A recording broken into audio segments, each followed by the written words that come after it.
"Daddy, she's crying," the little black girl said to her adoptive father, and then, "Hello everyone. Before we begin today's story, I have a small favor to ask. Please hit subscribe and turn on the notification bell so you never miss our channel's new videos. It's quick, free, and the best way to support us in bringing you more dramatic stories. Your support means the world to us. Where are you watching from? Drop your city or country in the comments below. Thank you very much." It was an ordinary evening, and the sound of distant traffic mixed with the soft hum of the city's nightlife.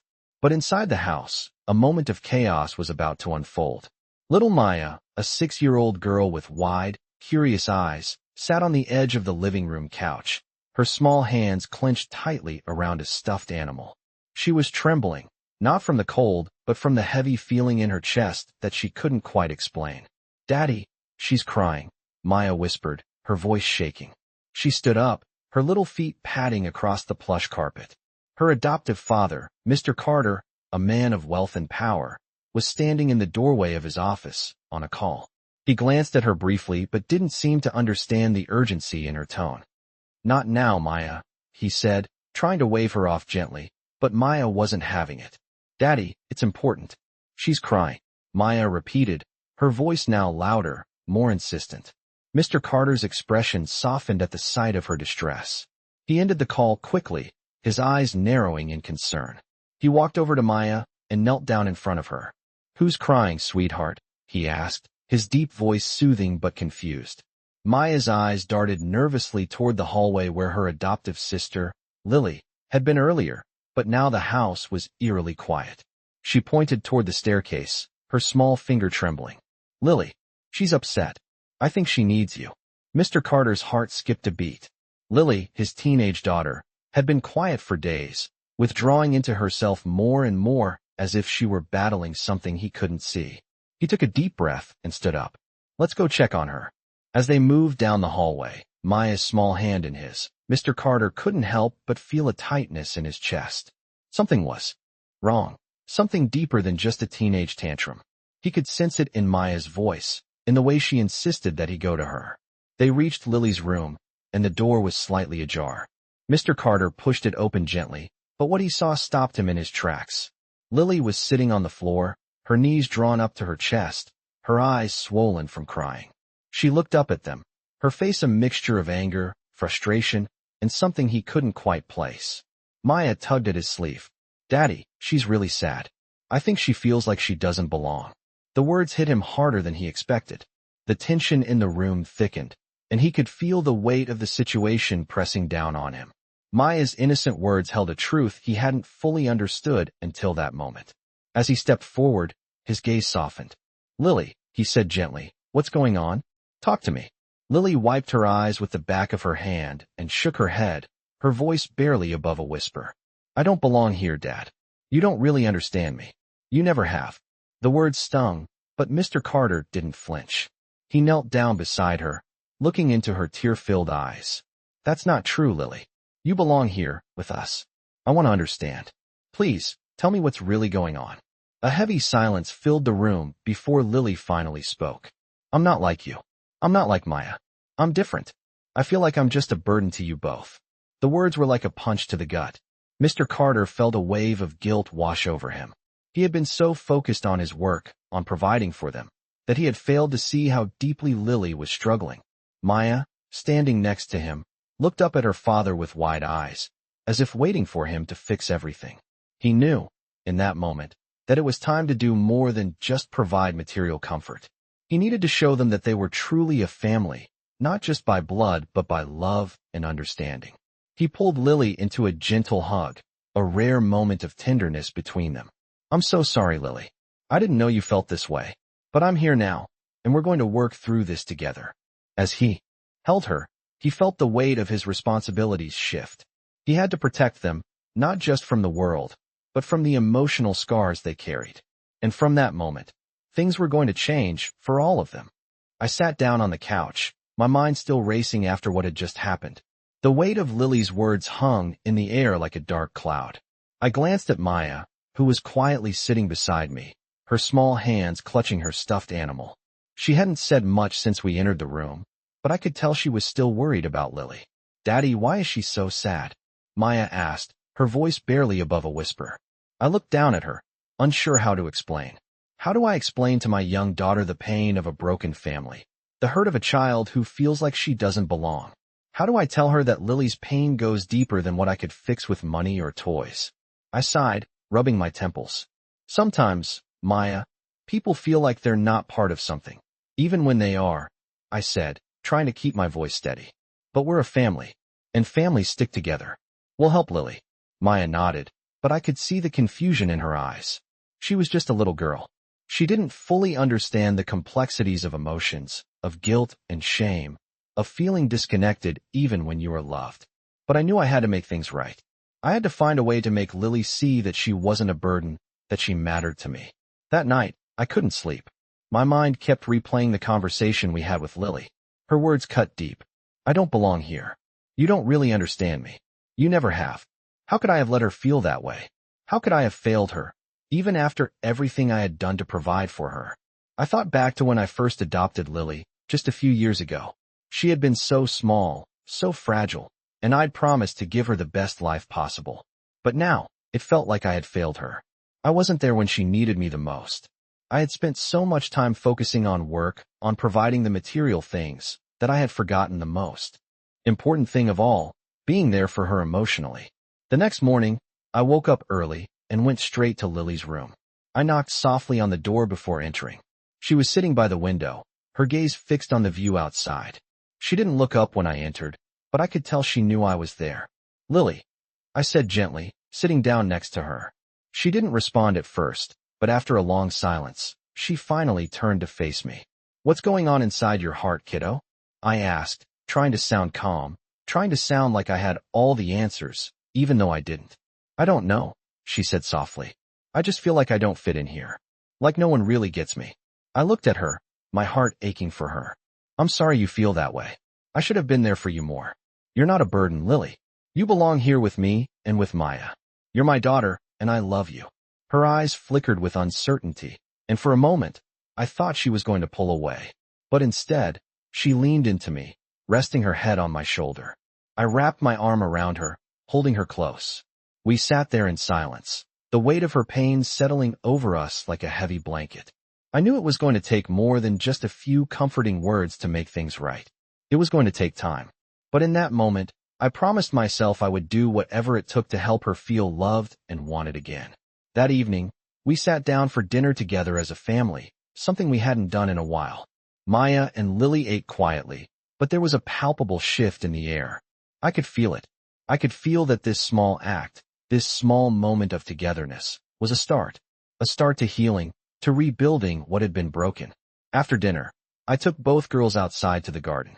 I wanted to show them that I wasn't just going to fix things by throwing money at them or offering empty promises. I wanted them to feel that I was truly there for them, no matter what. We spent the next hour picking flowers, laughing at the way the wind blew the petals in every direction. Maya ran ahead, her laughter filling the air, while Lily lingered behind, watching with a faint smile on her face. She wasn't fully there yet, but I could see the walls starting to come down. It wasn't much, but it was a start. And that was all I needed right now. I couldn't promise that everything would be perfect, but I could promise that I would never stop trying to show them how much they meant to me. As we headed back inside, I glanced at Lily, who was walking a little bit closer to me than before. She still had a long way to go, but I was determined to be there every step of the way. And I knew, deep down, that things were starting to change for the better. It was going to take time, but we would get there. Together. I watched as Lily stepped back from the window, the first sign that something had shifted. It was a small moment, but it felt like the weight she'd been carrying for so long was starting to ease. We'd spent the last few days in a delicate silence, a tentative peace between us. But I could see it now. She wasn't hiding away as much. She wasn't withdrawing into herself like she had before. "I'm glad you're here," I said quietly, as she turned to face me. "I want you to know that no matter what, you are my daughter. You always will be." Lily looked at me, her eyes searching mine as if trying to determine if I really meant it. I could see the uncertainty still lingering in her gaze. It made my chest tighten. This wasn't something I could fix overnight, but I had to make her believe it. She had to understand that she was not a burden, that she truly belonged here, with me. She stepped forward and sat down beside me. It's just, sometimes I feel like I'm not part of this family, she said, her voice small, almost fragile. Like I'm different. Like I don't belong. I reached out and placed a hand on her shoulder. That's not true. You're part of this family, Lily. You've always been. I'm sorry for not showing you that enough. She looked up at me, her eyes still clouded with doubt. But I don't feel like you see me. I feel like I'm invisible. Her words hit me harder than I expected. It was a raw truth, one that stung to hear. How had I missed this? How had I let her feel invisible? I had been so focused on providing for them, on making sure they had everything they needed, but I had overlooked the most important thing, being there for them, emotionally. I took a deep breath, trying to steady myself. I see you, Lily. I see you more than you think, and I want to do better. I'm not perfect, but I'm here now, and I'll keep showing up for you. The silence between us was thick, heavy with unspoken words, but I could feel something beginning to shift. Lily didn't pull away from me. She didn't retreat. And that, I realized, was a small victory. It was the first step towards rebuilding what had been broken. That evening, after dinner, I decided to take both girls out for a walk. We had always enjoyed these walks in the past, but it had been a long time since we'd done something as simple as that. I needed to show them that things were changing, that I wasn't just going to say the right things, but that I was going to act on them. As we walked through the neighborhood, I noticed how much the world seemed to have slowed down. The streetlights cast a soft glow on the pavement, and the cool night air was soothing against my skin. Maya skipped ahead, her laughter ringing out like music in the quiet night. Lily walked beside me, not saying much, but not pulling away either. For the first time in a long time, it felt like we were a family again. I didn't need grand gestures or expensive gifts to show my love. It was the simple moments, the quiet conversations, the shared laughter, the act of just being together, that were going to make the difference. As we reached the park at the end of the block, I turned to Lily. Would you like to come to work with me tomorrow? I know you've been having a hard time at school lately, but I think a day out of the house might help. Maybe we can talk more. She hesitated for a moment, then nodded. Yeah, that sounds nice. It was a small step, but it was a step in the right direction. We spent the rest of the evening walking around the park, watching the stars slowly fill the sky. Maya pointed out constellations, her excitement contagious, while Lily remained quiet beside me, but her hand had gently brushed against mine. It was subtle, but it was something. It felt like we were starting to find our way back to each other. The next day, Lily and I went to my office. It was a busy day, but I made sure to spend time with her, taking breaks to talk and make her feel included. It was the first time I'd really paid attention to how isolated she had become, how she had been withdrawing into herself without me noticing. I watched her as she wandered around the office, picking up a few things from my desk and examining them curiously. It was a different side of her, a side that had been hidden for too long. After lunch, we took a walk in the nearby park. As we sat on a bench, I looked at Lily and said, "You're not alone in this. You never have been. And I'm not going anywhere. You've got me, and I'm not letting you go. Whatever it takes, I'll be here for you. I promise." She didn't say anything at first, but I could see the small shift in her eyes. It was like the weight of her doubts had begun to lift, even if just a little. That was all I needed. Over the next few days, we continued to take small steps together. It wasn't easy. There were still moments of silence, moments of doubt. But each time Lily looked at me, there was a flicker of trust, a small glimmer of hope. I could see the change, even if it was small. She was beginning to believe me, beginning to believe in us. I knew that it was going to take time, but I was in this for the long haul. I wasn't going to let her down again. Slowly but surely, we were building a new kind of family, one that was stronger than before, one that was built on trust, love, and the promise to always be there for each other. I sat in my office, staring out the window at the city below. It was early afternoon, and the world seemed to be moving at its usual pace, but in my life, everything had changed. It wasn't just the work or the busy schedule I had gotten used to. It was the quiet shift in my home, the subtle but undeniable change in the way Lily looked at me now. It was the way she still hesitated, as if waiting for me to prove that I wouldn't leave again. I knew it wasn't enough to just say the right things. I had to show her, through my actions, that I was really here to stay. But I wasn't sure where to start. How do you begin to undo years of emotional distance and missed moments? I had promised her that I was here, but I needed to give her more than promises. She needed to feel safe, needed to trust that I would never turn away from her again. The next day, I decided to do something a little different. I knew that Lily's trust couldn't be won overnight, but I wanted to do something that might help her feel more like she was part of the family, truly, deeply a part of it. I walked into the kitchen where she and Maya were making lunch. It was a rare moment of peace, the two of them working together in the warmth of the kitchen. Maya was spreading peanut butter on bread, her small hands moving quickly, while Lily seemed more focused than usual, her concentration evident. "Hey, I was thinking," I said, trying to sound casual. "How about we spend the afternoon together? Just the three of us. Maybe go to that park we used to visit." Maya's eyes lit up at the suggestion, her face immediately brightening. Lily, on the other hand, didn't respond right away. She glanced up from her task, her expression unreadable. For a second, I thought she was going to say no, but then she simply nodded. "Okay, I guess that sounds nice." It was a small victory, but it was something. I smiled, relieved that she didn't push the idea away. Maya jumped up from the table, excited. "I'll get my shoes on," she squealed, running off to change. Lily stood still for a moment, looking at me with a mixture of uncertainty and something else. I couldn't quite place it, but it made my heart tighten. "Are you sure?" she asked quietly, her voice almost hesitant. "That you want to spend time with us? I know you're busy with work and everything." I felt a pang of guilt at her words. It was true. I had let work consume so much of my time. But this was more important. "Of course I do," I said, walking over and putting a hand on her shoulder. "You're my daughter. I want to be with you both. More than anything." She didn't say anything in response, but I saw a small shift in her eyes. It was subtle, but it was there. Maybe she was starting to believe me. We spent the afternoon at the park, just the three of us. Maya ran ahead. As usual, her laughter echoing through the air, while Lily stayed close by my side, walking at a slower pace. We talked as we walked, and though Lily didn't say much, I could tell she was listening. It wasn't much, but it was a step forward. We ended up at a small bench near the pond, where we sat together, enjoying the warm sun and the quiet. For a moment, it felt like everything was right in the world, but I knew we still had a long way to go. After the park, we decided to stop for ice cream.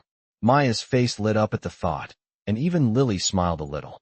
As we sat down with our cones, I couldn't help but feel that this was a small but significant moment in our healing. I looked at Lily, who was carefully licking her ice cream, and then at Maya, who was already halfway through hers. "I'm glad we did this," I said, my voice soft. "We should do it more often. Just the three of us. No work, no distractions. Family time." Lily didn't say anything at first, but after a long pause, she finally nodded. "Yeah, I think that would be nice." It was all I needed to hear. In that simple moment, I knew that we were starting to rebuild the connection we'd lost. We still had a long road ahead, but today, it felt like we were finally on the right path. Later that evening, when we returned home, I found myself thinking about the future. There was still so much to do, so many wounds to heal, but for the first time in a long time, I felt hopeful.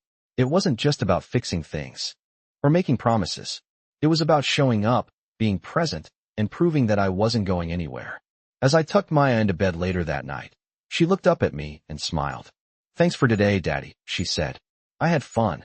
I kissed her forehead, feeling the weight of her words in my chest. "I'm glad you did, sweetheart. I'll always make time for you. I promise." I left her room and stood in the hallway for a moment, listening to the quiet of the house. I glanced toward Lily's room, and though the door was closed, I knew that we had taken another step toward healing. We still had a long way to go, but it felt like we were finally moving in the right direction. And that was enough for now. I watched as the sun dipped below the horizon, casting a golden glow over the backyard. Maya was in the garden, chasing after the dog, her laughter light and carefree. Lily, on the other hand, sat on the porch swing, looking out into the distance, her thoughts hidden behind a veil of quiet. The progress we had made felt fragile, but it was there, small, but growing. I knew that the next step would be crucial. As much as she had started to open up, there were still moments of hesitation, moments where she pulled back into herself. I couldn't let her slip away again.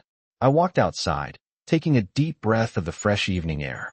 I had to do something more for her, something that would help her truly feel like she belonged, like she was a part of this family, not just in name, but in every sense.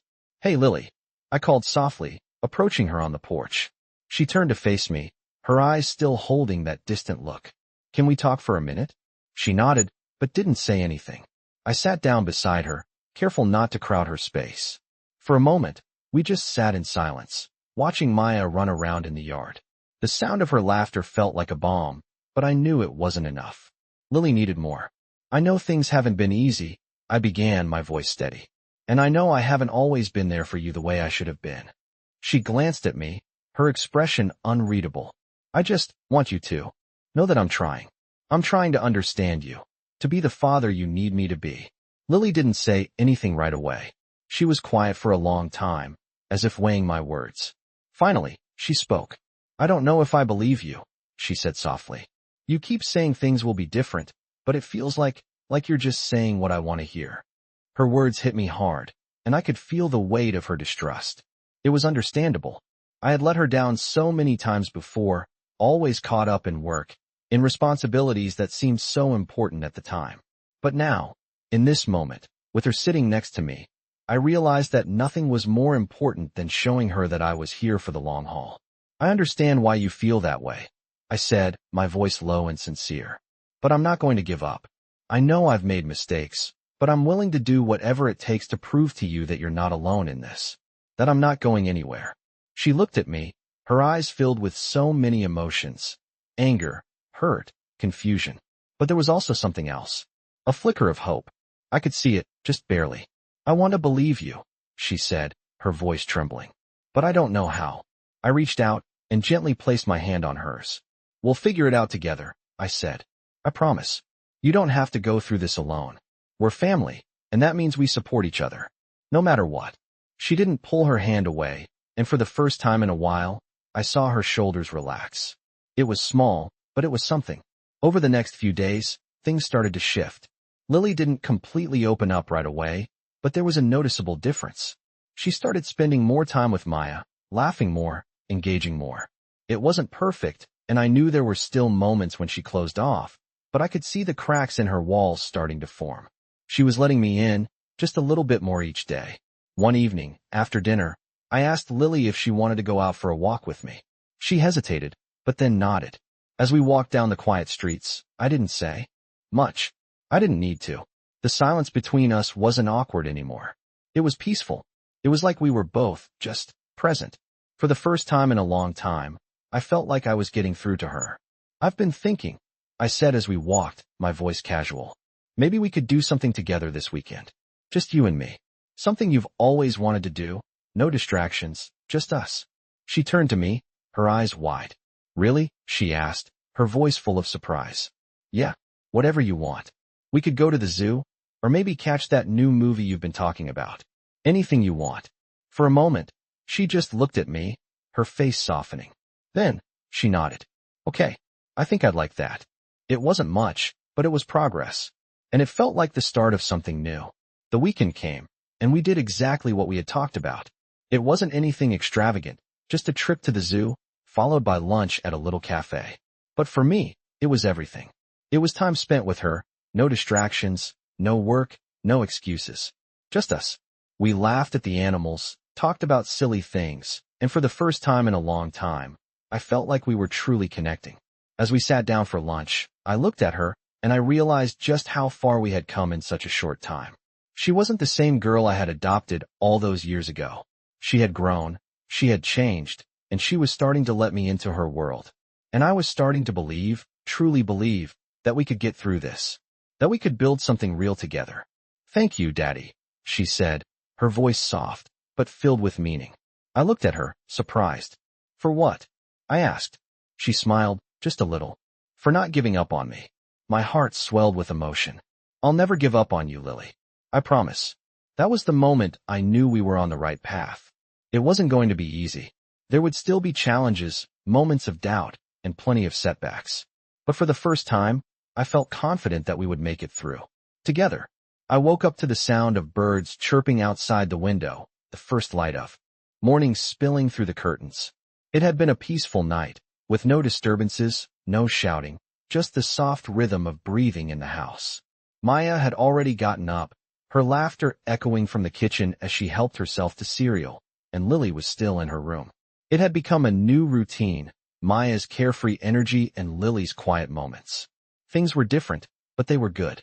I stretched, trying to shake off the heaviness that had been a constant in my chest. I knew we were making progress, but there were still moments, still days where doubt crept in. Could I really fix this? Could I help Lily feel like she belonged, really belonged? It was a question I asked myself often, especially on days when she retreated into herself. I decided to take a step forward, to find a way to help her truly feel part of the family. The afternoon was calm, and we had no plans, just the rare gift of free time. I knocked lightly on Lily's door. "Lily," I called, my voice soft, not wanting to startle her. "Can we talk?" There was a long pause, and for a moment, I thought she wouldn't answer. But then the door creaked open slightly, just enough for her face to peek through. She looked at me, eyes still guarded. "Yeah," she asked, her voice quiet. I smiled, trying to keep my tone casual. "I was thinking, maybe we could go out tomorrow. Just you and me. We haven't had a chance to hang out just the two of us in a while." Lily didn't respond right away. I could tell she was weighing my words, trying to decide if it was something she wanted to do. The silence stretched on for a moment before she nodded. "Okay," she said, her voice small. "I'd like that." My heart lifted at her response. It wasn't much, but it was enough. "Great," I said. "We'll figure something fun to do. Maybe grab lunch at that little cafe you like." Lily smiled slightly, and for the first time in a while, I saw a glimpse of the girl she used to be, playful, warm, open. It felt like a victory, but I knew the real work was just beginning. The next day, we drove to the cafe, just the two of us. Maya had stayed home with the dog, and it was strange, in a good way, to have Lily all to myself. The drive was quiet at first, but there was an ease in the air, a shift that I couldn't ignore. We talked about simple things, school, books, and some of the things she liked to do in her free time. It felt like old times, like before everything had gotten so complicated. When we arrived at the cafe, Lily hesitated for a moment before stepping out of the car. I could tell she was nervous, unsure of how to navigate this one-on-one time, but she followed my lead. We walked inside, and I could see the relief on her face as we were seated at a corner table away from the busy crowd.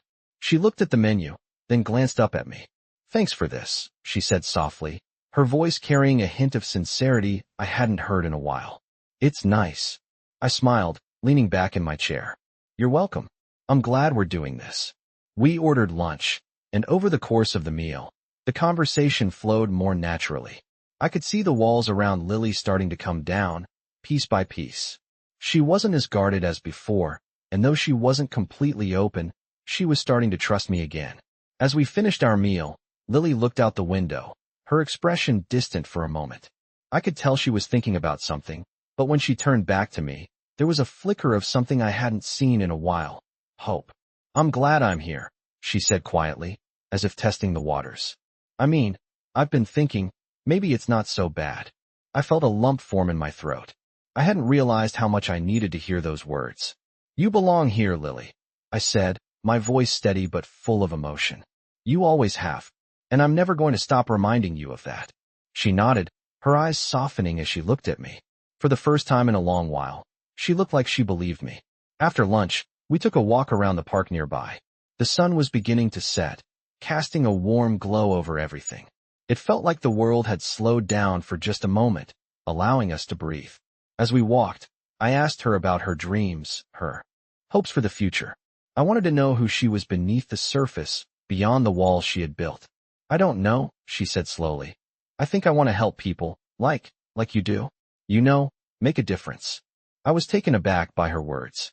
It was the first time she had ever expressed such a thought, and it made me feel both proud and incredibly humbled. "That's a beautiful goal," I said. "You can absolutely do that. I've seen your strength, Lily, and you've already made a difference in my life." We sat on a bench, watching the sunset together in comfortable silence. I felt at peace, knowing that this was just the beginning of something new. It wasn't going to be easy, but I could see now that we were starting to build a foundation of trust, of real connection. Lily wasn't there yet, not fully, but she was on her way, and that gave me hope. The rest of the evening was quiet, but I could feel the shift. We had spent the day together, just the two of us, and it had been more than just an afternoon out. It was a step forward, a step toward rebuilding what we had lost.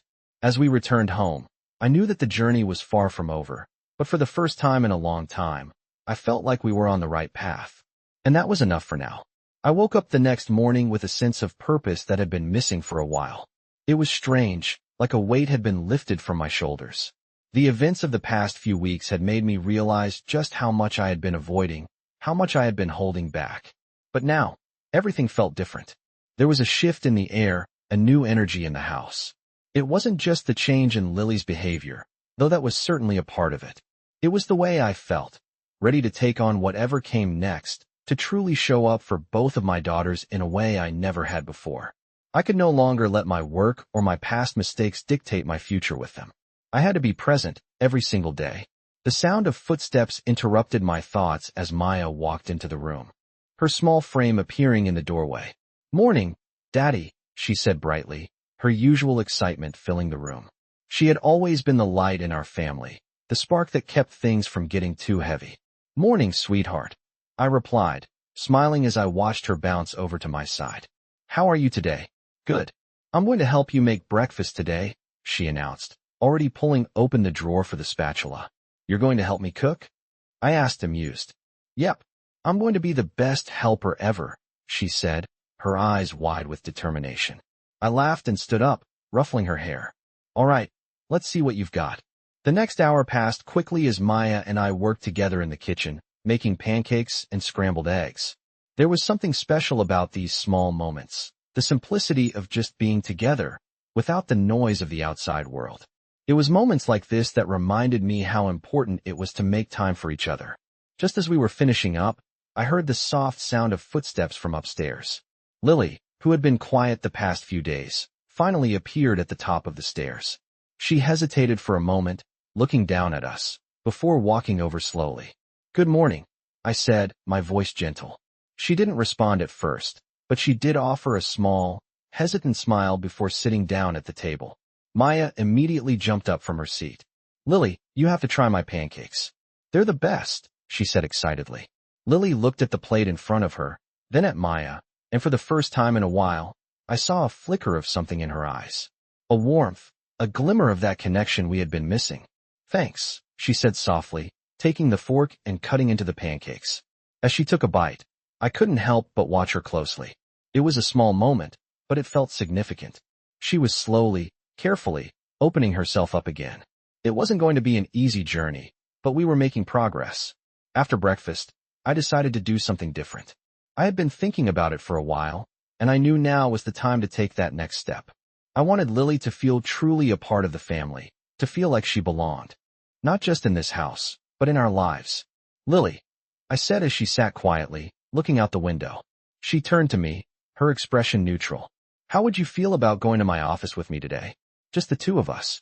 We can spend the day together, talk, maybe get to know each other better." She looked at me for a long moment, her eyes searching mine as if trying to figure out my intentions. I wasn't sure what she was thinking, but I could tell she was considering it. Finally, she nodded. "Okay," she said quietly. It wasn't an enthusiastic response, but it was something, and it was enough. We spent the afternoon at my office, though it wasn't the work environment I usually had. I tried to make it more personal, more relaxed. We took a break in the middle of the day, just the two of us, sitting in a small park across from my building. It was a perfect, quiet afternoon. We sat on a bench, watching the birds fly by. "You know," I started, breaking the silence, "I've been thinking a lot about how I haven't been around enough for you. And I want to change that. I want to be here for you, Lily. For real." She glanced at me, her eyes serious, but there was no anger, no defiance in them. There was just a quiet, lingering uncertainty. "I'm trying," she said softly. "But sometimes it feels like it's too late." My heart ached at her words. It wasn't too late, I wanted to tell her. It wasn't too late to fix things, to make things right. But I knew I had to show her, not just say it. "It's never too late," I said gently. "We'll take it one day at a time. But I'm not going anywhere, Lily. I'm here for you, and I'll keep showing up. Every day." She didn't respond immediately, but I saw the way her shoulders relaxed just a little, the way her eyes softened. It was small, but it was something. It was a step in the right direction. As the day came to a close, I walked Lily back to the car, feeling a quiet sense of accomplishment. It wasn't the big breakthrough I had been hoping for, but it was a shift. A small one, but one that felt genuine. And that was enough for now. As we drove home, the silence between us was comfortable. It wasn't the heavy silence it had been before. It was lighter. And that, I realized, was the most important thing. We weren't there yet, but we were getting there, one step at a time. I sat in my car, watching the world pass by outside the window. It was a quiet afternoon, and for the first time in a while, I felt a sense of peace. The past few weeks had been a whirlwind, but something had changed. Lily, the girl who had once seemed so distant, was slowly coming back to me. We had our moments of silence, of doubt, but every day, we were taking small steps forward. I couldn't fix everything in one day, but I could show up for her, every day.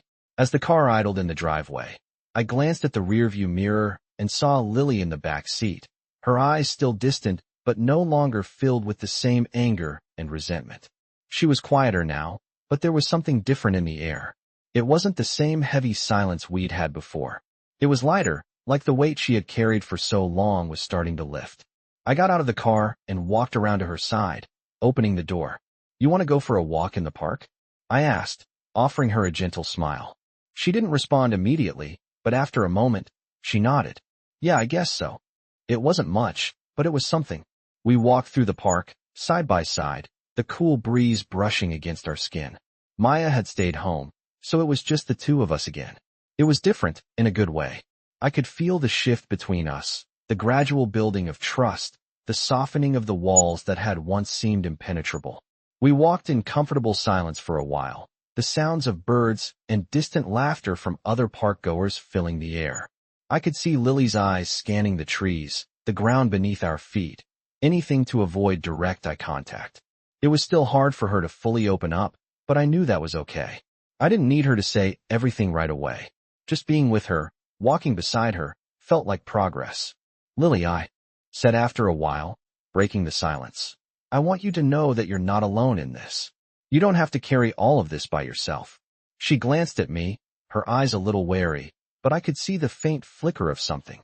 Maybe hope, maybe trust. "I know I've made mistakes," I continued, "but I'm here now, and I'll always be here for you, no matter what. I just need you to trust me." Lily stopped walking for a moment, her gaze fixed on the ground. She was silent for a long time, and I wondered if I had said too much, if I had pushed too hard. But then she looked up, her eyes meeting mine. "I don't know if I can trust you yet," she said quietly, her voice laced with uncertainty. "It's not that I don't want to. It's just hard. I've been hurt before." Her words hit me like a punch to the gut. I had never fully understood how deep her pain went, how much she had been carrying. I had known about the past, about the struggles she'd faced before she came to live with us, but I hadn't realized how much that pain still affected her. "I get it," I said softly, stepping closer to her. "I know it's not easy, and I don't expect you to trust me overnight. But I'm not going anywhere, Lily. I promise. I'll be here, even when it's hard." She didn't say anything right away, but I could see the conflict in her eyes. She was torn, unsure whether to believe me, unsure whether to believe in us. After a moment, she nodded slowly. "I'll try," she said, her voice barely above a whisper. I smiled, feeling a wave of relief wash over me. It wasn't a perfect resolution, but it was progress. And that was enough for now. The rest of the afternoon was quiet. We continued our walk, talking about small things, school, her favorite books, the things she liked to do in her free time. It wasn't the deep conversation I had hoped for, but it was a start.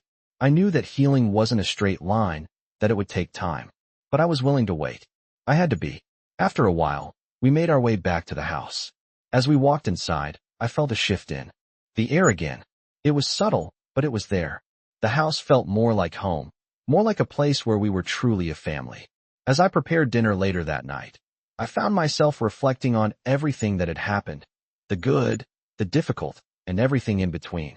It hadn't been easy, but we were making it through. And I knew, deep down, that it was all worth it. I wasn't just her adoptive father anymore. I was her family. We were family. And that was the most important thing. Later that evening, after we had eaten, Lily came up to me as I was cleaning the dishes. She hesitated for a moment before speaking. "Daddy," she said, her voice soft, "thanks for today, for not giving up on me." The words caught me off guard. I turned to her, my heart swelling with emotion. I'll never give up on you, Lily, I said, my voice steady. I promise. She smiled, just a little, but it was enough to make my heart skip a beat. We were getting there, one day at a time. I woke up to the sound of the alarm ringing, a usual weekday morning, but today felt different.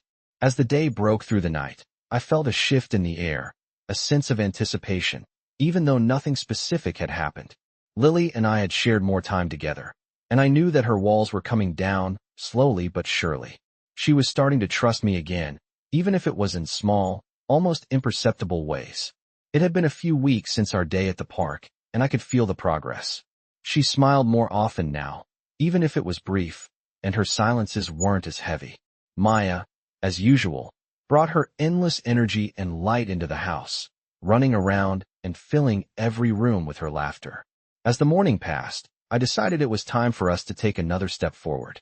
I had seen the tension in Lily's face, a mix of hope and fear, and I knew that if I wanted to help her heal, I had to push her out of her comfort zone just a little bit more. I didn't want to force anything, but I couldn't just wait for things to magically fix themselves either. The doorbell rang. I hadn't expected anyone, and when I opened it, I saw Lily standing there with a small smile on her face, her arms crossed nervously. "Can we talk?" she asked, her voice quiet but steady. I stepped aside, motioning for her to come in.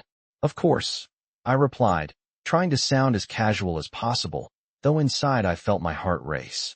She walked inside, but instead of sitting down like she usually did, she stood by the window, staring out at the backyard.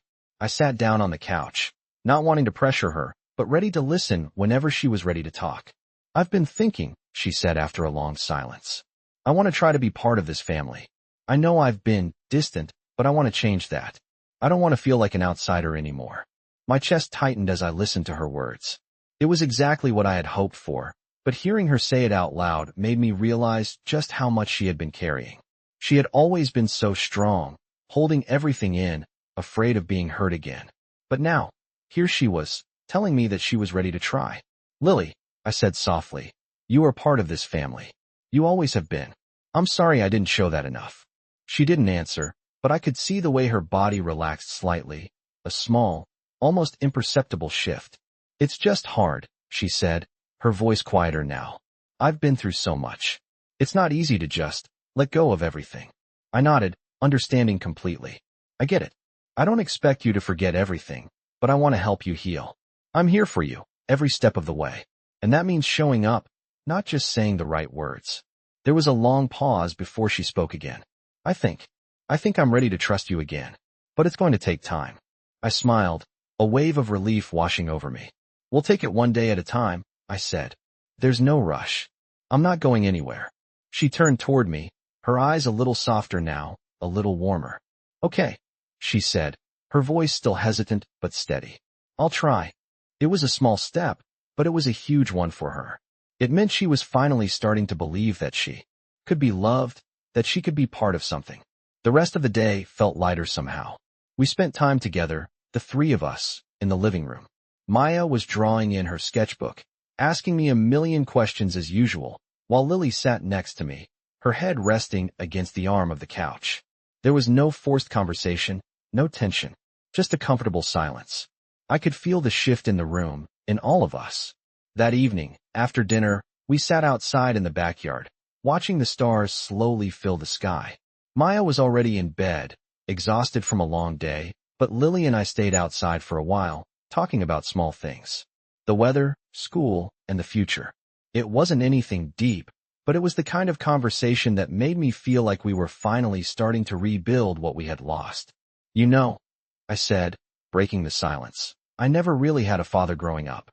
I didn't know how to be a dad, but I'm learning.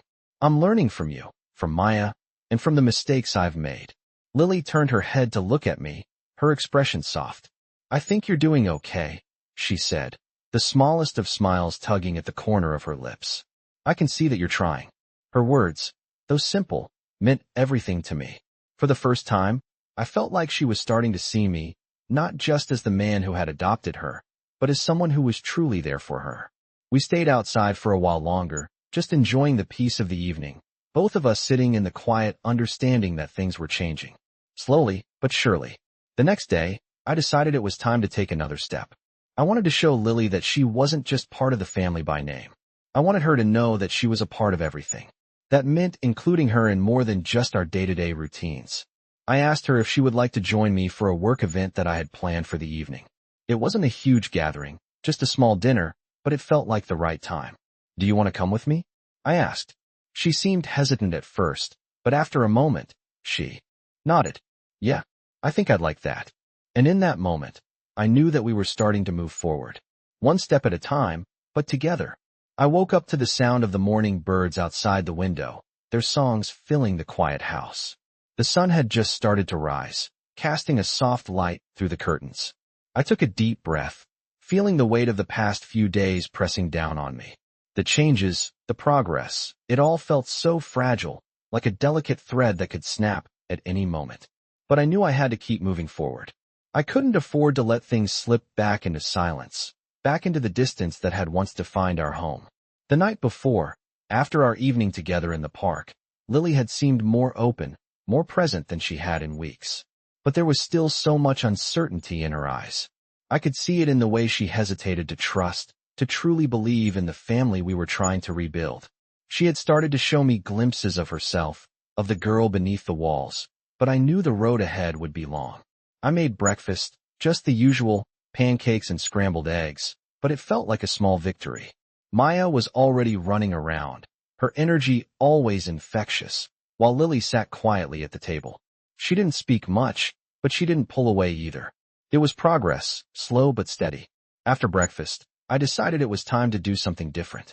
I had been thinking about it for days, about how I could show Lily that I was committed, that I wasn't just saying the right things, but ready to take action. It was time for her to see that she wasn't just part of my family by name, but that she truly belonged. I walked into the living room, where Lily was sitting, her eyes focused on the window, her expression unreadable. Hey Lily, I said, my voice soft but firm. How about we do something today, just the two of us? Something special. She turned to me slowly, her face still guarded. I could tell she wasn't sure how to respond. What do you mean? She asked, her voice quiet. I thought maybe we could go to that art exhibit you've been wanting to see. I know. You've been talking about it for a while, and I thought it would be nice to spend the day together. Lily hesitated, her gaze flickering toward the door as if trying to find an escape, but then, after a moment, she nodded. Okay, she said softly, I'd like that. I could feel a sense of relief wash over me. It wasn't a big moment, but it was something. It meant she was willing to take that next step, to trust me a little more. We spent the afternoon at the exhibit, walking through the rooms and talking about the pieces on display. Lily didn't say much at first, but I could tell she was engaged. She asked questions about the paintings, about the artists, and I could see the spark in her eyes. It was the first time in a while that I had seen her so interested in something outside of herself, outside of the pain she had carried for so long. By the time we finished, we were both exhausted, but there was something different in the air. We had spent hours together, just talking, laughing, and sharing moments without the heavy silence that had once been a constant between us. As we walked back to the car, I turned to Lily. I'm glad we did this, I said, my voice gentle. Me too, she replied, a small smile playing at the corners of her lips. It was a start. We still had a long way to go, but this felt like the beginning of something new, something real. That night, after we got home, I found myself thinking about the future. I had taken a step, and Lily had taken one with me. We were getting closer, one small moment at a time. I knew it wasn't going to be easy. There would be setbacks, moments when she would pull away, but I was ready for that. I was committed to showing up for her, no matter what. The next morning, after Maya had gone off to school, I sat down with Lily in the living room. It was just the two of us again, and I felt the weight of the moment settle over me. Lily, I said, trying to keep my voice steady, I want you to know that I'm here for you, no matter what. I'm not going anywhere. She looked at me, her eyes searching mine as if trying to decide whether or not to believe me. I know, she said softly, her voice trembling ever so slightly. It's just hard for me to believe that. I've been let down so many times before. I reached across the table, gently placing my hand over hers. I understand, I said quietly, but I'm not going to leave you. I'm here for the long haul, and I'll keep showing up. Every single day. She didn't respond immediately, but I saw the way her eyes softened. It was a small thing, but it was progress. For the first time in a while, I felt like she was starting to believe me, starting to believe in us. After a long pause, she finally spoke. "I think I can try," she said. "I think I can try to believe in us." I smiled, a sense of pride swelling in my chest. It wasn't everything, but it was enough. We had taken another step together. It wasn't going to be easy. There would still be days of doubt, days when she would pull away or when I would feel like I was failing. But I knew now that we were stronger than before. Together, we could face whatever came next. And that was all I needed to believe in the future. I woke up to a strange kind of stillness in the house, the kind that comes with a deep change, the kind that makes you stop for a moment and wonder if you're really ready to move forward. Maya had already run downstairs, her voice echoing through the house as she greeted the new day with her usual energy. But for me, today felt different. It felt like the calm before the storm. The night before, Lily had made the decision to open up a little more, to try to believe in us again. And I was proud of her for that. But I knew we couldn't just stop here. We had to keep moving forward. I had promised her that I was here for the long haul. But now, it was time to prove it, to show her that this time, things were really going to be different. I went downstairs, my mind racing with thoughts of how to make things better for all of us. I knew I couldn't fix everything right away, but I had to make an effort. When I reached the kitchen, Maya was already sitting at the table, eating her cereal, but Lily was nowhere to be found. I wasn't surprised. She had been more withdrawn the past few days, but she was still trying. I had to remind myself that this wasn't going to happen overnight. I poured myself a cup of coffee, the heat from the mug spreading through my hands as I took a deep breath. I could feel the weight of the situation pressing down on me. I couldn't afford to slip up. This was my chance to make things right. The doorbell rang, interrupting my thoughts. I wasn't expecting anyone, so I felt a surge of anxiety in my chest. But when I opened the door, I found myself face to face with someone I didn't expect, a social worker from the agency where I had adopted Lily. "Mr. Carter," she said, her voice steady but serious. "I need to speak with you about Lily." My heart skipped a beat.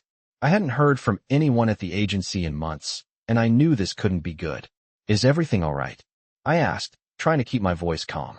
She nodded, but the concern in her eyes didn't ease my anxiety. "There's been a situation. We need to make sure Lily is safe. There's a report about her behavior at school. We've received some concerns from her teachers." My stomach dropped as the weight of her words sank in. I had known that Lily had been struggling with feeling like an outsider, but I had no idea it was affecting her that much. "What kind of concerns?" I asked, my voice tight. "She's been withdrawn, acting out in class, and showing signs of emotional distress. We're concerned that she may not be adjusting well, that she might need more support than we initially thought." The words hit me hard, but I knew I couldn't let it show. I had to stay calm, for Lily's sake. "I understand," I said, trying to keep my voice steady. "But she's been through a lot. I'm doing everything I can to help her adjust. She's been struggling, but I'm not giving up on her." The social worker nodded, her expression softening just a little. "I know you're doing your best, but we need to make sure that she's not falling through the cracks. We may need to make some adjustments in her care plan." I felt a wave of guilt wash over me.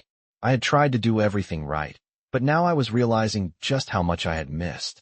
Lily's pain had been so much deeper than I had realized. I wasn't just dealing with a teenager who had trouble adjusting to a new life.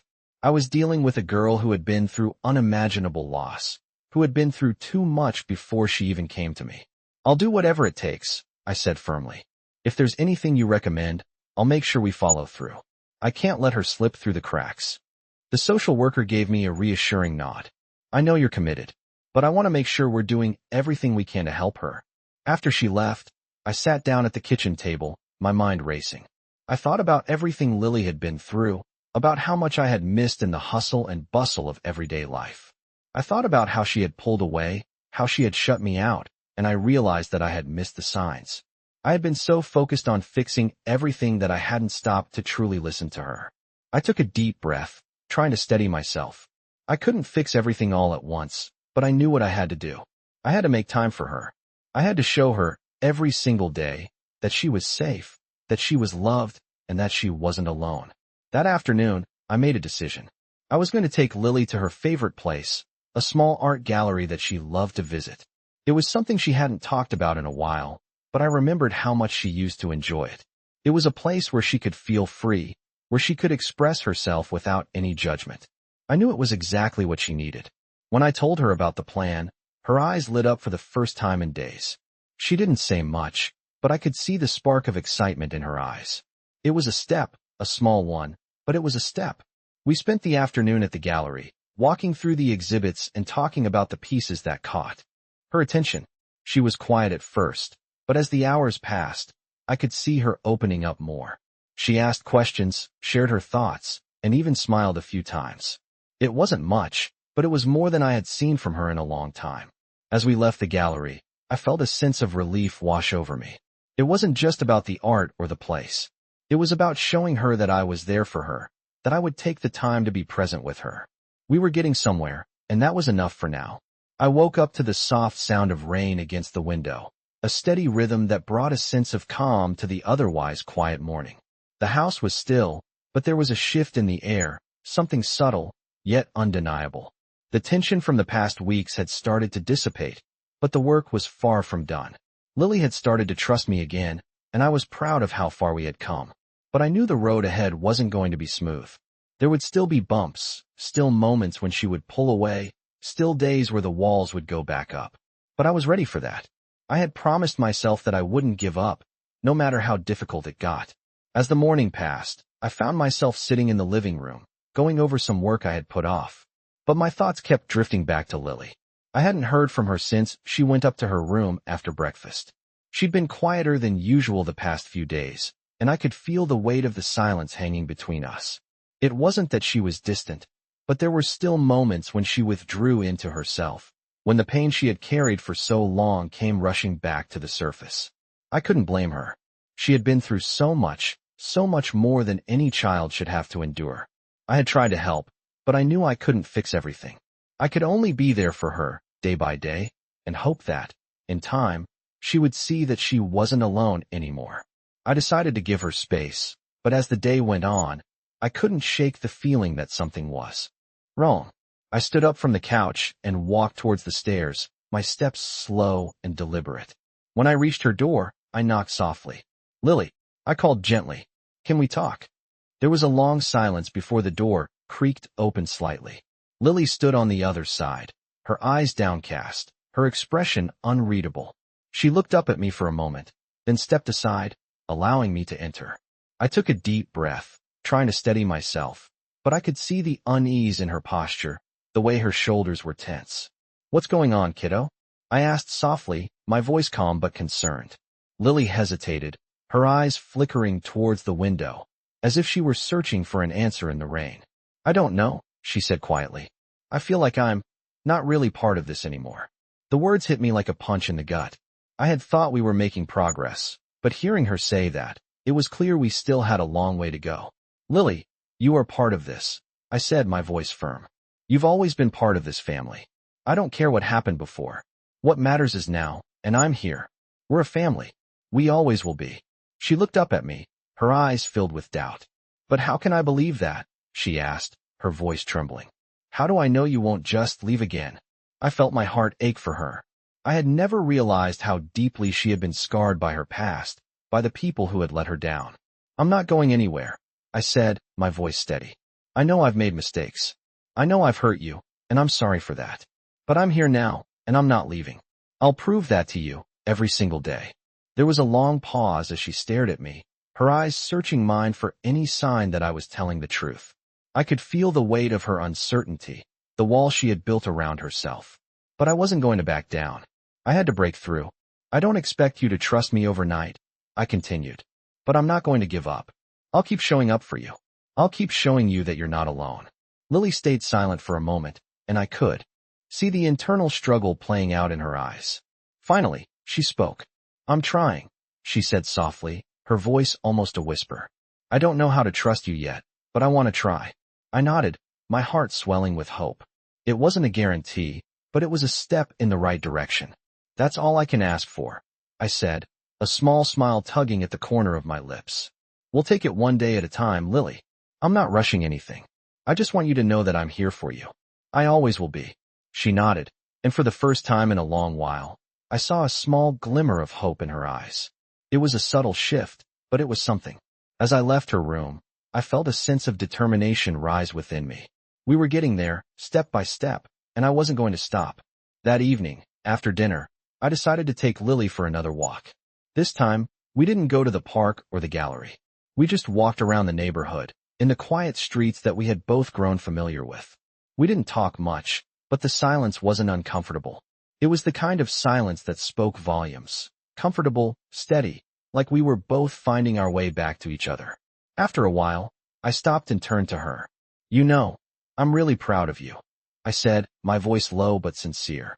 She looked at me, her eyes soft, and for a moment, she seemed to breathe a little easier. "Thanks," she said quietly. "I'm trying." And in that moment, I knew that no matter how hard it got, no matter how long it took, we were going to make it. Together. I could feel the shift in the air as the days passed, a tension building that I couldn't ignore. It was something unspoken, something that had been brewing beneath the surface for weeks. Despite all the progress we had made, there were still moments when Lily would retreat, when the walls would go up again, and I could see that the distance wasn't fully gone. I had been patient with her, and I knew she was trying, but it was clear that she still carried something heavy inside. It wasn't going to be easy, and I wasn't naive enough to believe it would be smooth sailing from here on out. We were still in the middle of the storm, and the real test was just beginning. That afternoon, after school, I found Lily sitting on the porch swing, her head tilted back, eyes closed. She looked so peaceful, yet there was an underlying sadness in the way she held herself, like she was bracing for something. I walked over and sat beside her, careful not to crowd her space. We had spent so many hours together over the past few weeks, and I had seen the small changes in her, the moments when she let down her guard, but I also knew there were still things she wasn't saying. "You okay?" I asked gently, keeping my voice soft. She didn't answer immediately, just kept her eyes closed for a moment longer, as if trying to gather her thoughts. Finally, she spoke, her voice quiet, almost like a whisper. "I don't know what's wrong with me," she said, her words filled with uncertainty. "I try, but it's like something's always holding me back. Like I don't know how to let go of all the stuff that happened before." I felt a sharp pain in my chest hearing her say that. It was a pain that wasn't new, but hearing it out loud, hearing how deeply she was still struggling with everything she had been through, hit me harder than I expected. I reached over and gently placed my hand on hers. "You don't have to let go of everything all at once," I said softly. "It's okay to take your time. You don't have to be perfect. You just have to keep moving forward, even if it's small steps." Lily looked at me then, her eyes filled with so much emotion, and I saw the vulnerability there, the fear of not being able to truly trust again, the fear of being hurt. "I want to move forward," she said, her voice trembling slightly. "I really do, but I don't know how. I don't know how to stop feeling so broken." I felt the weight of her words, the depth of the pain she was carrying. It wasn't just about the surface stuff, the adoption, the change in her life. It was everything. The loss, the fear, the feeling of being unworthy. I wanted to fix it, wanted to take it all away, but I knew that wasn't something I could do. The only thing I could offer was my presence, my support, and my unwavering belief in her. "You're not broken," I said firmly, looking her directly in the eyes. "You've been through things no one should ever go through, but that doesn't define who you are. You're strong, and you've got a future ahead of you, one that's all yours to build." She didn't say anything right away, but I could see the way her shoulders relaxed, the way the tension in her body eased just a little bit. It wasn't much, but it was something. It was a small crack in the wall she had built around herself. Later that evening, we had dinner together, and there was a shift in the air. It was subtle, but I could tell that Lily was trying to engage more. She wasn't completely there, but she was showing up in small ways, sharing more of herself, even if it was just a little. After dinner, we went for another walk, this time around the neighborhood. The sun had set, and the streetlights cast a soft glow on the pavement. The world felt quieter, slower, as if everything was holding its breath. "I've been thinking," I said as we walked, trying to keep the conversation light. "About the future, about what comes next for us." Lily looked at me, her brow furrowed slightly. "What do you mean?" she asked. "I mean, we've been through a lot, and I know things haven't been easy, but I want to make sure we're moving in the right direction. I want you to feel like you belong here, like you're part of this family. And I'm not just talking about the house. I mean really belong, in your heart." She paused for a moment, considering my words, then nodded slowly. I want that too, she said, her voice soft but steady. I think I'm starting to believe it. I'm starting to believe that maybe I do belong here. It was a small moment, but it felt like a huge breakthrough. I knew it wasn't everything, but it was something. It was a crack in the wall, a glimmer of light shining through. We walked for a little while longer, the silence between us comfortable now, no longer filled with tension or uncertainty. When we got home, I knew that things were far from perfect. But for the first time in a long time, I felt like we were on the right path. We had a long way to go, but we were moving forward, and that was all that mattered. As I tucked Maya into bed later that night, I thought about how much had changed, how far we had come. We still had moments of doubt, still had struggles ahead of us, but I was starting to believe that we were going to make it through, together. I woke up early the next morning, the air still cool from the night before. The rain had stopped, but the sky was still overcast, casting a quiet gray light over everything. It was the kind of morning that made you want to stay inside, wrapped up in warmth, but I knew I couldn't afford to let the quiet lull me into complacency. I had to keep moving forward, even if it meant facing difficult moments along the way. I had made so many promises, to myself, to Lily, and to Maya, and now it was time to prove that I was serious about them. The last few weeks had been filled with little breakthroughs, small steps that were leading us to something better. But I also knew that the true test was ahead. Lily had been more open with me, and I had seen her starting to believe in us again. But there was still that lingering fear in her eyes, that hesitation that I couldn't ignore. I walked downstairs, hoping to catch a glimpse of her before the day really started. Maya was already in the kitchen, chattering away about something, as usual. But Lily wasn't in the room. I found her sitting by the window, her elbows resting on her knees, staring out at the yard. She looked lost in thought, distant in a way that I hadn't seen in a while. I knew that feeling all too well. I approached her slowly, not wanting to interrupt her, but also knowing that I couldn't let her sit in her own silence forever. Lily, I said, my voice soft. She looked up at me, her eyes a little unfocused. Can we talk? I asked gently. She nodded, but didn't say anything, so I sat down beside her, careful not to crowd her space. For a long moment, we just sat there, the only sound the quiet hum of the house around us. I wanted to reach out, to say something that would make everything better, but I knew better. Words weren't enough anymore. I had to show her that I meant what I said. Finally, she spoke, her voice barely above a whisper. I don't know if I can do this, she said, looking down at her hands. I don't know if I can trust you, or anyone again. Her words hit me like a punch. I knew that it wasn't just about me. There was so much more she was carrying, so much more she was afraid to let go of. I reached over and gently placed my hand over hers, not forcing it, just letting her know I was there. I know it's hard, I said quietly, and I know you've been hurt before, but I want you to know that you're not alone. I'm not going anywhere, Lily. I'm here, and I'll keep showing up for you, no matter what. She pulled her hand away, but it wasn't in anger. It was like she was pulling herself back from the edge, not ready to trust just yet. I don't want to need anyone, she said, her voice cracking. I don't want to need you, because what if you leave? I sat with her for a moment, taking in her words. It was the fear that had been driving everything. The fear of abandonment, of being left behind. It wasn't something she had just imagined. It was something she had lived through. I'm not going anywhere, Lily, I said firmly, my voice steady. I promise. I know it's scary, but I won't leave you. I'll always be here.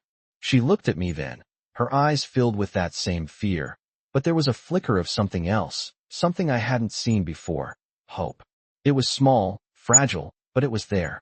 What if I don't know how to trust you? She asked, her voice barely audible. I smiled softly, trying to keep the moment light. Then we'll take it one day at a time, I said. Trust is built slowly, and I'm willing to wait. I just need you to know that I'm not going anywhere, and I'm going to keep proving that to you, day by day. For the first time in what felt like forever, Lily nodded. It was a small gesture, but it felt like a victory. She wasn't ready to fully trust yet, but she was willing to try, and that was all I could ask for. We spent the rest of the day together, the two of us, just talking and spending time in the quiet comfort of each other's company. It wasn't perfect, but it was real. And as the day ended, I felt a quiet sense of peace settle in. We were getting there, slowly, but we were getting there. That night, I tucked Maya into bed and kissed her forehead, but when I went to Lily's room, I found her sitting by the window again, staring out into the dark. I knocked softly before entering. "Everything okay?" I asked gently. She looked up at me, her eyes soft. "Yeah," she said quietly. I think I'm starting to believe you." My heart swelled with pride, and I could feel the weight of the moment pressing down on me. This wasn't the end. It wasn't the final moment of healing, but it was a step in the right direction. A moment where Lily had let down her guard, even just a little. And that, I knew, was enough to keep moving forward. "You're not alone, Lily," I said, my voice steady and sure. "And I'm not going anywhere." She didn't say anything, but I could see the faintest smile tug at her lips, and for the first time, it felt like the walls between us were beginning to come down. It wasn't a perfect moment, but it was real, and it was ours. I woke up the next morning with a quiet sense of determination, the soft morning light filtering through the curtains, a new day stretching out before me. The past few months had been a roller coaster, full of ups and downs, of moments that made me believe we were getting somewhere, followed by moments of doubt that made me question whether we were truly healing. But today, it felt different. We had made real progress, and even though the journey was far from over, I knew we had a solid foundation to build on. I walked downstairs to find Maya already in the kitchen, humming to herself as she prepared breakfast. Her energy was infectious, as always, and it filled the house with warmth. But Lily was still nowhere to be found. I glanced up the stairs, the faint sound of her door creaking open, and I knew it was time for us to take the next step, to really face whatever was holding her back. The distance was still there, subtle but present. I had seen her trying, seen her open up in small ways, but I knew she was still wrestling with something deep inside. I had to meet her where she was, not push her further than she was ready to go, but help her feel safe enough to take that next step. I decided to make breakfast, something simple but comforting, pancakes and eggs, a meal that Maya always loved. As I worked in the kitchen, I could hear the soft footsteps behind me, and I turned to see Lily standing in the doorway, her eyes downcast, her posture tense. "Good morning," I said gently, offering her a warm smile. She didn't respond immediately, but she didn't turn away either. "You want to help?" I asked, trying to keep the atmosphere light. She hesitated, then nodded, stepping into the kitchen and quietly setting the table. It wasn't much, but it felt like a breakthrough. She was willing to be here, to share space with me. The silence between us wasn't as heavy as it had been before. I could see that she was trying, even if it was in small ways. After breakfast, I decided it was time to push things a little further. I had been thinking about it for a while now, about how we could truly start to rebuild the trust between us, how I could show Lily that she really belonged here, that this was her home. We needed to do something that was just for us, something that would allow us to connect on a deeper level. I could feel the uncertainty in her, but I also saw the flicker of hope, the quiet trust that she was starting to give me. "How about we take a drive today?" I asked, trying to keep it casual. "Maybe head out to the lake? It's been a while since we had some time to just relax." She looked at me for a long moment, her gaze unreadable, and for a second, I thought she might turn me down. But then she nodded, her lips twitching into the smallest of smiles. "Okay," she said quietly. We spent the afternoon by the lake, just the two of us. The air was crisp, and the water sparkled under the sunlight, the peaceful surroundings a sharp contrast to the storm that had once lived inside both of us. We didn't talk much at first, but I didn't mind. Just being there with her felt like enough. I had learned over the past few months that it wasn't always about talking. It was about being present, about showing up without needing everything to be perfect. Lily had always been the quiet one, and I had to respect that. But as we sat by the water, I could see her eyes soften, her body language more relaxed. It was as if the weight of her past, the fear of rejection, was slowly starting to lift. After a while, I broke the silence, my voice calm but earnest. "I want you to know, Lily," I began, "that I'm proud of you. I know things haven't been easy, and I know it's been hard for you to trust, but you've done so much. You're stronger than you realize." She looked at me, her expression still guarded, but there was something in her eyes that told me she was listening. "I don't feel strong," she admitted quietly. "I feel like I'm just trying to keep it all together." I nodded, understanding. "I get that," I said. "But you're doing it. You're here. You're trying, and that's enough." There was a long pause, and I could feel the weight of the moment settling between us. I could see that Lily was still struggling, still unsure, but I also saw a flicker of something else, a glimmer of hope, of trust that maybe, just maybe, this could be real. I'm not going anywhere, Lily, I said softly. I'm here, for as long as you need me. And I want to help you, not just as your dad, but as someone who truly cares about you, about your happiness, your future. She didn't say anything at first, but I saw her shoulders relax just a little, and when she finally spoke, her voice was softer, more vulnerable. I don't know how to let go of everything, she said, looking out over the water. I don't know how to trust completely, not yet. I took a deep breath, giving her space to finish her thoughts. That's okay, I said quietly. Trust takes time. I'm not asking you to be perfect or to have it all figured out. I'm just asking you to let me be here for you, every step of the way. She nodded slowly, the faintest of smiles crossing her face. It wasn't a big moment, but it was something. And that was all I needed. We spent the rest of the afternoon talking, but it was different now. It wasn't the heavy silence that had once existed between us. It was light, hopeful, the beginning of something new. As the sun started to set, we walked back to the car, side by side. I knew that things were far from perfect. There were still obstacles, still moments when Lily would pull away or struggle with her past. But as I looked at her, I felt a sense of pride and relief. We were moving forward, one step at a time. Together. I woke up the next morning to the sound of birds chirping and the soft glow of sunlight filtering through the window. The day ahead felt like an open road, full of possibilities, but it also carried a weight I couldn't ignore. The past few weeks had been a journey, not just for Lily, but for all of us. We had come so far, but I knew that the real test was still ahead of us. We couldn't ignore the past forever. It would always be there, lurking in the shadows, but it didn't have to define us. I knew that Lily still had a long way to go. The walls she had built up around herself were high, and it wasn't going to be easy to bring them down. But I had promised her I would be there, that I wouldn't give up on her, and I intended to keep that promise. I walked downstairs, the smell of coffee filling the house. Maya was already up, her usual energy bouncing off the walls. Lily, however, was nowhere to be seen. I found her in the living room, sitting on the couch, staring out the window with that same faraway look on her face. I hesitated for a moment before walking over and sitting beside her. Hey, I said gently, not wanting to startle her.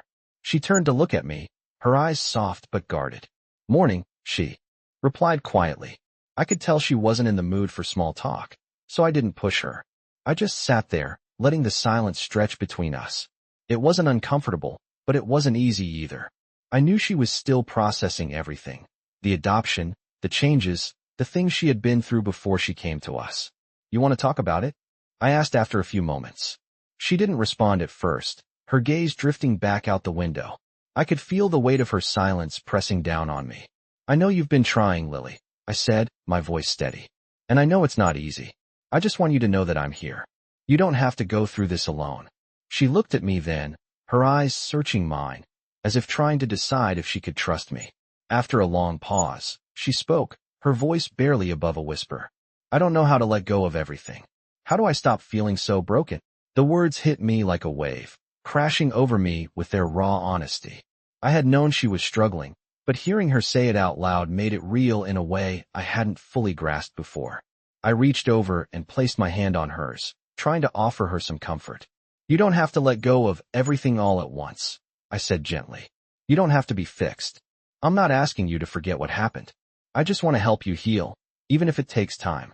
She didn't answer, but I could see her shoulders relax just a little, the tension easing from her body. It wasn't much, but it was something.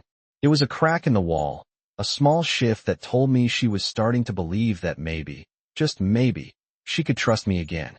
We spent the rest of the morning in comfortable silence, Maya running around the house, her laughter filling the spaces between us. I watched Lily, noticing how she didn't flinch at the sound of Maya's energy anymore. She was still quiet, but she seemed more present, more grounded. After lunch, I took both of them out for a drive, trying to make the most of the day, of the time we had together. We drove to a park on the outskirts of town, a place I thought would give us the space to breathe, to reconnect without the weight of everyday life pressing down on us. As we walked through the park, Maya skipping ahead, I noticed Lily walking beside me, not too far behind, but not too close either. It was like she was testing the waters, seeing how much she could let herself trust. We sat down on a bench by the lake, watching the ripples in the water as the breeze played through the trees. I could feel the weight of the conversation that was looming between us, the things we still needed to say, but I didn't want to force it. You know, I said softly, breaking the silence. I've been thinking a lot about the future, about where we're going. Lily turned to look at me, her expression unreadable. What do you mean? She asked, her voice quiet. I mean, we've been through so much already, and I know it hasn't been easy, but I want us to have something real, something we can count on, no matter what. I want you to know that you have a place here, with us. This is your home, Lily. I want to make sure you know that. I want to be here for you, not just because I'm your dad, but because I care about you. You matter to me. She didn't say anything for a long moment, just looking out over the lake. I could tell she was thinking, processing, trying to figure out how to respond. Finally, she spoke, her voice barely above a whisper. I think I'm starting to believe you, she said. I think I'm starting to feel like I'm not alone in this. My heart swelled with pride at her words. It wasn't everything, but it was progress. For the first time in a long while, I felt like we were really starting to build something, starting to truly connect again. The afternoon passed quietly, the three of us walking along the lake, talking about anything and everything, and nothing at all. It wasn't perfect, but it felt like enough. As we headed back to the car, I could see that Lily was starting to open up, just a little bit more each day. I didn't know what the future held, but I knew that we were on the right path. We had a long way to go, but we were getting there, one step at a time. I woke up the next morning with a sense of quiet determination. The day ahead was a blank slate, and I could feel the subtle shift in the air, like the calm before the storm, yet not quite a storm, more of a sense of change. The quiet days had begun to accumulate, and I realized we had arrived at another crossroads.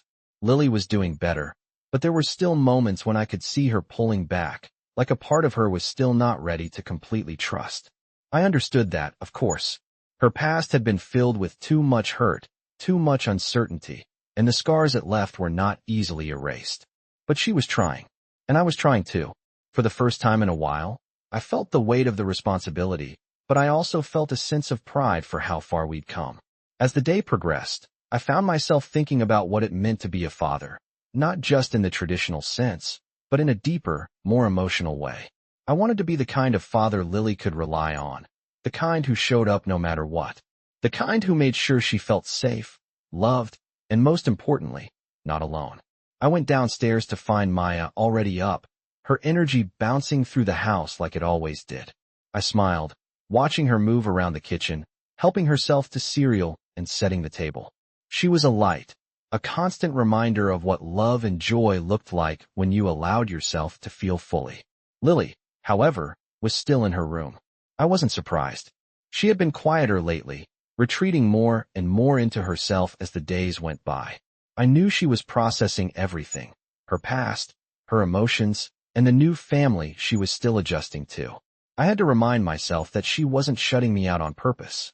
It wasn't me she was pushing away, it was the fear of getting hurt again. I decided to give her some space for the morning, knowing that sometimes she just needed time to herself. But as the hours passed, I couldn't ignore the gnawing feeling that something wasn't quite right. I had learned to read the silence between us, and today, it felt heavier. I walked up the stairs, slowly, quietly, and stood in front of her door for a moment. I knocked softly before entering. She was sitting on her bed, legs crossed, staring at the window. The light from outside cast a soft glow on her face, but she looked distant, lost in her own world. "Hey," I said gently, not wanting to startle her. She turned to look at me, her expression blank. "Can we talk for a minute?" I asked, stepping into the room and sitting down on the edge of her bed. She didn't answer right away, but she didn't push me away either. She just nodded, her eyes still distant. I sat quietly beside her, unsure of where to begin. We had been through so much already, and I knew this conversation was going to be difficult, but it needed to happen. "Lily, I know it's been hard," I began, my voice steady. "And I know that trust isn't something you can just give away, especially after everything you've been through. But I want you to know that I'm here. You're not alone in this." She looked at me for a long moment, her eyes flickering with something I couldn't quite place. "I don't want to be alone," she said softly, her voice tinged with sadness. But sometimes it feels like no matter how hard I try, I can't trust anyone. I can't even trust myself. Her words hit me hard, deeper than I expected. It wasn't just about the trust she had lost with others. It was about the trust she had lost in herself, in her own ability to heal, to open up again. It broke my heart to hear it, but I knew that this was the reality we were facing. You don't have to trust everything all at once, Lily, I said softly. And you don't have to trust me completely right now. But I need you to know that I'm not going anywhere. And when you're ready, I'll be here. Every step of the way. She didn't respond immediately, but I could see the slight change in her posture, the way she looked at me with a mixture of uncertainty and something else, maybe hope, maybe acceptance. It was a small shift, but it was there. I don't know if I'll ever be ready, she whispered, her voice trembling slightly. I don't know if I can ever trust again. I reached out slowly, gently placing my hand over hers. You don't have to have all the answers right now, I said, my voice steady but full of conviction. You just have to take one step at a time. You don't have to trust everything right now, but I need you to know that I'm here, and that I'm not going to give up on you. For a long moment, she said nothing, just sitting there, her eyes focused on our hands. And then, finally, she spoke. I'm scared, she said, her voice barely audible. I'm scared that I'll open up, and then I'll just get hurt again. I felt a deep ache in my chest at her words. I understood that fear more than she knew. I know, Lily, I said softly. But sometimes, the only way to heal is to take that risk. To let someone in, even when you're scared. I'm not going to hurt you. I promise. She looked at me, her eyes filled with uncertainty, but also a flicker of something. Maybe trust, maybe belief. Okay, she said softly, her voice barely above a whisper. I'll try. It wasn't a promise, not yet, but it was a start. And for now, that was enough. The rest of the evening passed quietly. We didn't talk much, but I could feel the shift between us, the small, subtle steps forward. It wasn't perfect. It wasn't easy, but it was real. And as I looked at Lily, sitting next to me on the couch, I felt a quiet sense of hope. We weren't there yet, but we were getting there. One step at a time. I woke up the next morning with a deep sense of anticipation. The rain from the night before had cleared, and the sun was peeking through the clouds, casting a warm glow over the house. It felt like the start of something new, even though I knew the journey was far from over. Lily had come a long way in the last few weeks, and while there were still challenges ahead, there was also progress, small steps forward that were beginning to add up. I had been focusing so much on being the father Lily needed, but I had to remember that she was still a child, still learning how to trust, how to let herself be loved, and that was going to take time. I spent the morning thinking about how far we had come. It had been difficult, painful at times, but I had seen a change in Lily. The walls she had built up around herself were starting to come down. The heavy silence that had once defined our house was now replaced with soft conversations, shared moments of quiet understanding. I could feel her opening up, even in the smallest of ways. But today, I knew we had to face something bigger, something that had been hovering over us for a while. It was time to talk about her mother. Lily hadn't said much about her biological mother since we had started this journey, but I knew it was a subject that weighed heavily on her. It was time to acknowledge it, to let her know that I was ready to listen whenever she was ready to speak. After breakfast, I found Lily sitting on the porch swing again, her legs pulled up to her chest as she gazed out at the yard. I walked over and sat down beside her. Lily, I said softly, there's something I've been thinking about. I want to talk about your mom, if you're ready. She didn't look at me at first, but I could see her shoulders tense. She had been avoiding the subject for so long, and I understood why. The pain of losing a parent, of being taken from the only home you had known, was not something easily overcome. She took a deep breath and finally turned to look at me. I don't know if I'm ready to talk about it, she said quietly, her voice almost trembling. I don't even know what to say. I nodded, understanding. That's okay, I said gently. We don't have to talk about it all at once. But I want you to know that whenever you're ready, I'm here. I'll listen, no matter what. For a long moment, Lily didn't speak. Her eyes drifted back to the yard, watching the wind rustle the leaves in the trees. It was clear that she was thinking, processing, trying to decide if she could let me in on a part of her life that she had kept locked away. Finally, after what felt like an eternity of silence, she spoke. I miss her, she whispered, her voice barely audible. Miss my mom so much, but I don't know if it's okay to still love her. I don't know if I should still care. Her words cut through me like a knife. I had never fully understood how deep the pain ran for her. I had always known she missed her mother, but I hadn't realized just how much guilt she carried along with that pain. It's okay to miss her, Lily, I said softly. It's okay to love her. You don't have to choose between loving her and being here with me. You can do both. And I'm not going anywhere, no matter what. You don't have to feel guilty about your love for her. It doesn't make you any less part of this family.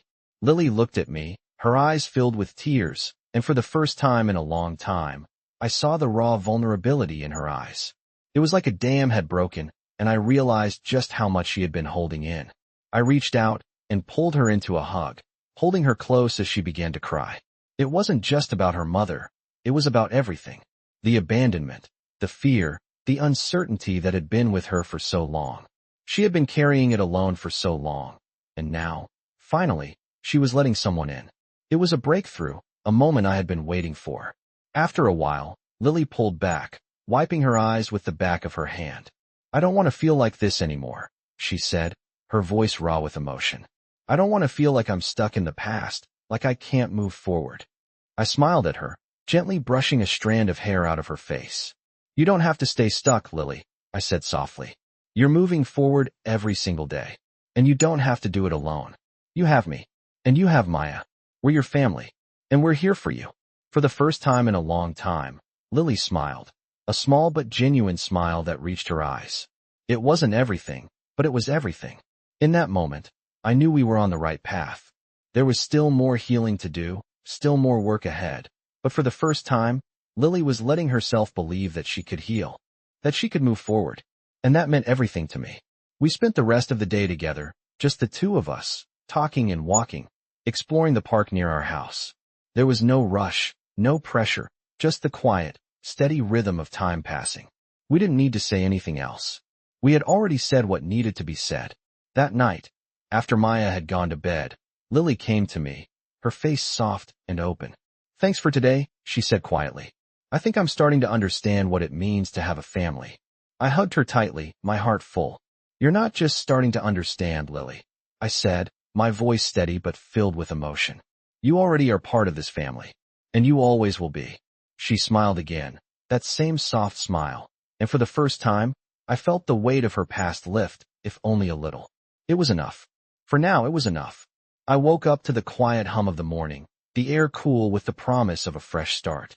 The past few weeks had been a turning point, not just for Lily, but for all of us. We had made progress, small, quiet victories, but the journey was far from over. I had been waiting for a moment when I could truly see the changes in her, when she would begin to believe that she belonged, not just here in this house, but in this family. The pain she had carried for so long was still there, lingering just beneath the surface, but I could see how much she was trying to fight through it. And it made me proud. I knew that the next step would be the hardest one yet. There was still a part of Lily that was holding back, a part of her that was scared to trust completely. But I also knew that we couldn't keep avoiding it. The past was always going to be there, but we needed to address it in order to move forward. After breakfast, I found Lily in the living room, sitting on the couch with her arms crossed, her gaze distant. She wasn't as closed off as she used to be, but I could still see the weight in her eyes, the uncertainty. I sat down beside her, trying to make the moment feel less tense. How are you feeling today? I asked gently. She looked at me for a moment, her lips pressed together as if she were searching for the right words. I'm okay, she replied softly, but I could tell it wasn't the full truth. I just don't know if I'll ever stop feeling lost. Like I'm not really sure who I am anymore. Her words hit me harder than I expected. I had known she was struggling, but hearing her say it out loud, hearing the depth of her confusion and pain, made it all the more real. She wasn't just trying to find her place in the world. She was trying to find herself, trying to piece together the person she had been before everything changed, the person she was becoming now. I reached out and placed a hand on hers, gently squeezing it. I understand, I said, my voice steady. But I need you to know something, Lily. You're not lost. You're just in the process of finding who you are. And you don't have to do it alone. She looked down at our hands, her fingers curling slightly around mine. But I don't even know how to begin, she whispered. It's like everything's broken, and I don't know how to put it back together. I took a deep breath, feeling the weight of her words settle in my chest. You don't have to do it all at once, I said softly. And you don't have to have all the answers right now. But I'm here, every step of the way. She didn't say anything for a moment, just sat there, her eyes lost in thought. I could see the conflict inside her, the battle between wanting to let go and the fear of what might happen if she did. It was the fear of being vulnerable, of trusting again. I couldn't take that fear away, but I could be there with her, and that had to be enough. After a while, she nodded, slowly, as if she had come to some quiet decision. I don't know if I can let go of everything, but I want to try, she said, her voice still uncertain but determined. I smiled, feeling a wave of relief wash over me. It wasn't a complete breakthrough, but it was a step, and that was all we needed for now. That's all I'm asking for, I said, my voice warm. We don't have to fix everything today, just one step at a time. The rest of the day passed quietly. We spent time together, not doing anything special, just being in each other's company. I didn't expect miracles, but I could see Lily starting to relax, starting to believe that maybe, just maybe, she could trust again. By the time dinner came, the house felt lighter, as if a small shift had taken place, a shift that would carry us forward. After dinner, I found myself sitting with Lily again, this time in the living room, watching a movie with Maya. It was a simple, quiet evening, but I could feel the difference. The weight between us wasn't as heavy. There was still room for healing, still room for growth, but we were getting there. Later, as I tucked Maya into bed, I found myself reflecting on everything that had happened. There had been so many moments of doubt, so many moments when I wasn't sure if we could make it through. But now, I felt a quiet confidence. We weren't done, not by a long shot, but we were getting closer. We were building something real, something strong. That night, as I was heading to bed, I found Lily sitting on the porch swing again, her gaze turned toward the stars. It was a clear night, and the sky seemed endless. I sat down beside her, not saying anything at first. I didn't need to. She was still processing, still thinking, but I could see the difference in her eyes. She wasn't as distant as before. She was here, in the moment, with me. After a few minutes, she spoke. I'm sorry, she said, her voice quiet but sincere. I don't know if I'm ever going to be completely okay, but I'm trying. And I'm glad you're here. I smiled, a small, reassuring smile. You don't have to be perfect, Lily, I said softly. You just have to keep trying. And I'll be here with you, every step of the way. She nodded, the faintest smile tugging at her lips. And for the first time in a long time, I felt like we were finally moving in the right direction. Together. I woke up that morning feeling a quiet peace, the kind of peace that settles in when you know that things, though far from perfect, are finally heading in the right direction. The sky was a soft blue, with the sun peeking over the horizon, casting a warm glow over the house. It had been a long journey, one filled with uncertainty, but I knew now that we had reached a turning point. The path ahead was still long, but the foundation was finally there, strong, steady, and built on something real. The past few months had been transformative, not just for Lily, but for all of us. I had seen her grow in ways I hadn't expected, watched her slowly let go of the walls she had built around herself, and most importantly, I had seen her start to trust again. The road wasn't without its bumps, but the distance between us had closed, and in its place, there was something new, something that felt like family. I walked downstairs to find Maya already up, her infectious energy filling the space as she made her way through the kitchen. She was always the first to greet the day, her bright smile a constant reminder of what joy looked like in its purest form. Lily was still in her room, but I could hear the soft sound of music coming from behind her door. I knew she was still taking her time, still processing everything, and that was okay. I had learned not to rush her, to give her the space she needed while showing up for her every day. As I made my coffee, I thought back to everything we had been through, to all the small moments of breakthrough and the setbacks that had come with them. I had learned that healing wasn't a straight path. It was messy, unpredictable, and often uncomfortable, but it was also beautiful in its own way. That night, as we all sat down for dinner, I felt a shift in the air, a quiet acknowledgement of how far we had come. There was laughter at the table, the kind of easy laughter that hadn't been there before, and for the first time, I truly felt like a family. Lily wasn't as silent as she used to be. She smiled more, spoke up more, and though there were still moments when she retreated into herself, I could see the way she was starting to embrace the idea of belonging. It wasn't just about her learning to trust me. It was about her learning to trust herself again. After dinner, we went for a walk, the three of us together, the air cool and fresh around us. Maya ran ahead. As usual, her little legs carrying her faster than we could keep up, while Lily and I walked at a slower pace, side by side. The sky was painted with the colors of the setting sun, and for the first time in a while, I didn't feel the weight of uncertainty pressing down on me. I could see Lily glancing around, her eyes scanning the horizon, but she wasn't distant anymore. She was here, in the moment, with me. You know, I said, breaking the comfortable silence between us. I think we've come a long way. Lily looked at me, her face soft. I think so too, she said quietly. It doesn't feel so heavy anymore. I smiled, a sense of pride swelling in my chest. I'm really proud of you, Lily, I said, my voice steady. You've come a long way too. She didn't say anything for a moment, but I could see her smile, just a little, in the corner of her lips. I'm still not sure about everything, she said, her voice thoughtful. But I'm starting to believe that maybe I can trust again. Maybe I can be part of this family, for real. My heart swelled with emotion. You don't have to have it all figured out, I said, my voice soft but sure. You just have to be here. That's all I've ever wanted. Just for you to be here with us. We walked for a little longer, just enjoying the peacefulness of the evening, the sound of our footsteps in sync with each other. It wasn't perfect. There were still pieces of the past that needed to be healed, still moments of doubt and fear. But there was also love, and that was something we could build on. That night, after we returned home, we spent time together, just the three of us, in the quiet comfort of our living room. Maya fell asleep on the couch, her small form curled up under a blanket, while Lily and I sat together, talking about anything and everything.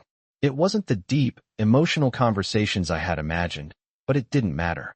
The fact that we were sitting there together, not awkwardly or reluctantly, but because we wanted to be, meant more than anything.